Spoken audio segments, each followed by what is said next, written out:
Dios los bendiga, soy el pastor Gilberto Gutiérrez de la Iglesia Bautista Oreb de México DF. Me da mucho gusto saludarlos en este 17 de mayo 2020. Apocalipsis para niños es nuestra serie, estamos en el devocional 138. El justo juicio de Dios es nuestra nueva enseñanza, basados en Apocalipsis capítulo 20, versículos 11 hasta el capítulo 21, versículo 1. Mire, sabemos lo que opina nuestra madre de nosotros y la gente que nos quiere, pero ¿qué opina Dios de nuestra forma de vivir? Este es el juicio que en realidad importa. Este es el asunto del que nos habla este pasaje, el juicio de Dios. Hay mucha gente que piensa que Dios es demasiado bueno como para juzgarnos, pero en este texto no se deja lugar para las dudas. Ciertamente Dios es bueno, y por su bondad y su justicia juzgará a la humanidad entera y a cada ser humano. Así lo dice no solamente el Apocalipsis, sino otros pasajes de la Escritura, como lo veremos en un momento. El juicio de Dios es inminente. El pasaje completo nos habla de esto, pero vamos a ir verso a verso o pasaje por pasaje breve. Y ahora solamente el versículo 11 que dice, y vi un gran trono blanco, y al que estaba sentado en él, de delante del cual huyeron la tierra y el cielo, y ningún lugar se encontró para ellos. Esta es una metáfora, por supuesto, es escandalosa, es esplendorosa, o como que lo quiera decir, no quiero decir negativo o positivo, sino una metáfora impresionante. Aún la tierra y el cielo huyeron delante de la posibilidad de ser juzgados por Dios, de la grandeza del juez, de la clase grandiosa de juez que es Dios. Es parte del plan de Dios. Es el fin y la culminación de la historia, su juicio. Es una necesidad del carácter divino del 3 veces santo Dios.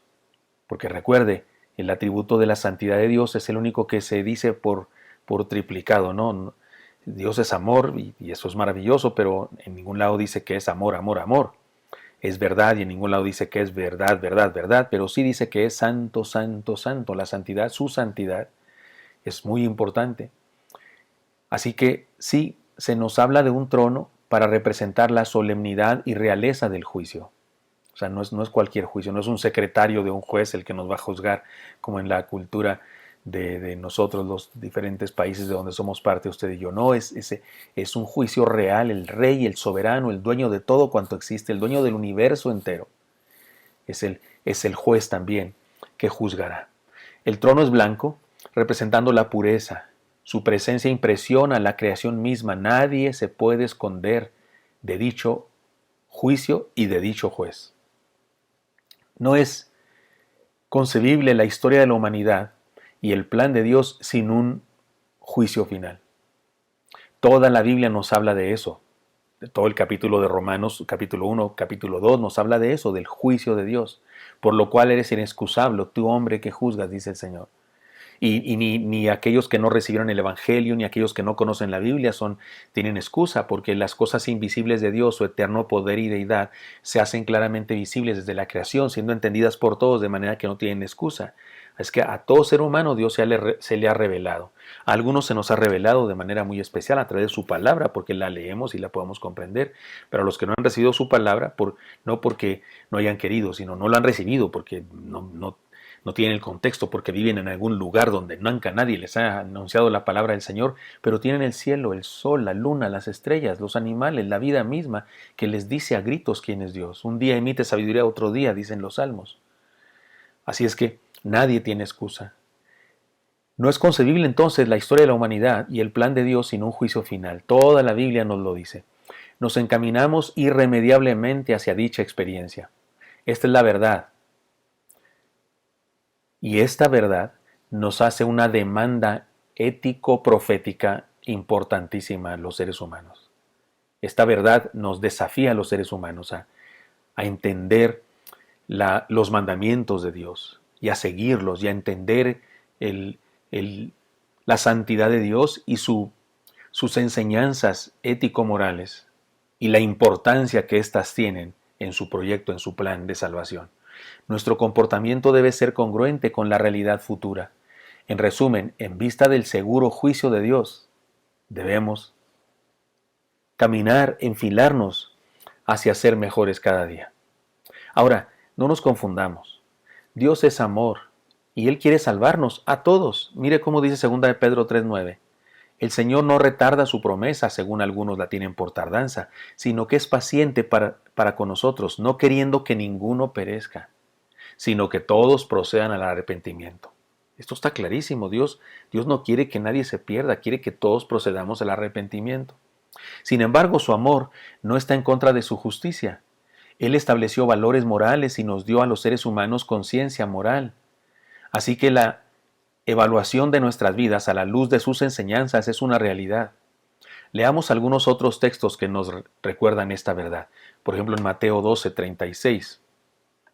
Palabras del mismo Señor Jesucristo, dijo Él: Mas yo os digo que de toda palabra ociosa que hablen los hombres, de ella darán cuenta en el día del juicio. Porque por sus palabras serás justificado y por tus palabras serás condenado. Cuidado con eso. Y hay que decirlo, no solamente las que pronunciamos verbalmente con nuestros labios, las que escribimos en el Facebook, o en el Twitter, o en los correos, o en el WhatsApp, también esas palabras. Toda palabra que decimos, que pronunciamos con los dedos o con los labios, toda palabra, dice el texto, será juzgada y seremos juzgados por eso. Mateo 7:1 y 2. No juzguéis para que no seáis juzgados, porque con el juicio con que juzgáis seréis juzgados, y con la medida con que medís os será medido. Y Romanos 12:2 dice: porque todos los que sin ley han pecado, sin ley también perecerán, y todos los que bajo la ley han pecado, por la ley serán juzgados. Punto. Sí, hay juicio, es parte del plan de Dios. Su carácter moral, su triple santidad, hacen que sea inevitable un juicio final. Ahora bien, y aquí viene lo más maravilloso, Jesucristo es nuestra justicia. Él vino a la tierra para justificarnos. Su muerte en la cruz pagó por nuestros pecados. Así es que hay una gran diferencia del juicio de Dios y cómo esperan el juicio de Dios los salvos y cómo experimentarán y cómo esperan el juicio de Dios los no salvos. Para los cristianos, que fueron los primeros receptores del Apocalipsis, me refiero a los cristianos del primer siglo, segundo siglo, los primeros receptores del Apocalipsis, esta verdad del juicio de Dios no era una amenaza, era más bien una promesa que les alentaba a seguir creyendo y seguir dando su vida por la fe. Ellos no temían al juicio, sino que lo anhelaban, porque sabían que la justicia de Dios estaba con ellos. ¿Eran perfectos? No. ¿Eran impecables? No. ¿Nunca habían pecado? No, se habían pecado. Eran pecadores igual que todo ser humano. Pero sabían que en Cristo habían experimentado la justificación y además se encaminaban por su decisión, por la aceptación del llamado de Dios a la santidad y se encaminaban en la dirección correcta y algunos de ellos fueron purificados por fuego literal. Algunos de ellos fueron purificados en un bautismo de la muerte. Así es que para ellos el juicio de Dios no era una amenaza. No lo temían, lo anhelaban con todo su corazón. Porque anhelaban experimentar la salvación plena, anhelaban experimentar la vida eterna y también de alguna manera anhelaban que Dios hiciera justicia con aquellos que los habían perseguido y dañado. Esa debe ser la actitud nuestra también. Confiemos en el juicio de Dios. Y si alguno que me está escuchando dice: oiga, no, pero yo tengo mucho miedo, yo la verdad me reconozco pecador, que sería lo peor del mundo no reconocerse pecador, ¿eh? Si alguno que me está escuchando dice: no, yo nunca he hecho nada malo, nunca he robado un banco, nunca he matado a nadie, por favor, tenga cuidado. La Biblia dice, el Señor mismo dice, que si violamos un pequeño mandamiento es como si hubiéramos violado toda la ley. Los seres humanos somos pecadores todos, hay con todo respeto todos. Solamente hay uno en la humanidad entera que no pecó, es Jesucristo. Solo Jesús, solo Jesús. Usted está pensando en otro nombre, en otra persona, hombre o mujer, todos somos pecadores, todo mundo. No hay justo ni aun uno, no hay quien entienda, no hay quien busque a Dios, no hay quien haga lo bueno, dice la Escritura. Solo Jesús fue impecable. Por eso tuvo la posibilidad de morir en la cruz. Cualquier otra persona que muere por otro no tiene derecho porque Él muere por sí mismo porque somos pecadores todos. Pero Jesús, no mereciendo morir, murió por todos nosotros. Y su justicia nos fue dada porque Él se adjudicó nuestra pecaminosidad. Si hemos experimentado tal cosa, el juicio de Dios no es una amenaza para nosotros. De hecho, pudiera ser un anhelo. Sí, que ya Dios haga justicia y que Dios nos bendiga con la vida eterna. Y si alguien nos persiguió, y si alguien, como a los cristianos que recibieron el Apocalipsis, fueron asesinados por personas. Y bueno, este texto y otros textos que hemos leído ya hablan de la justicia divina.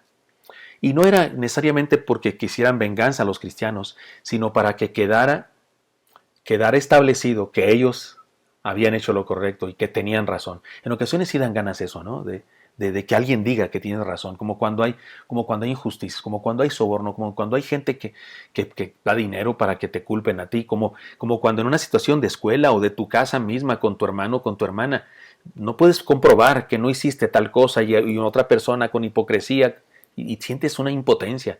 No dan ganas en ese momento de que ya venga el juicio de Dios, de que ya venga el Señor y que ya se acabe todo esto para que quede en evidencia dónde estaba la verdad. Bueno, el cristiano, cuando ha experimentado la justicia de Dios y cuando procura vivir en esa justicia, ahora también en los preceptos ético-morales establecidos por el reino de Cristo, entonces el juicio de Dios no lo experimentamos con temor, sino con esperanza. Bueno, pues confiemos en el juicio de Dios. Espero que esto sea útil para usted y me encantaría encontrarle el día de mañana. Hasta pronto.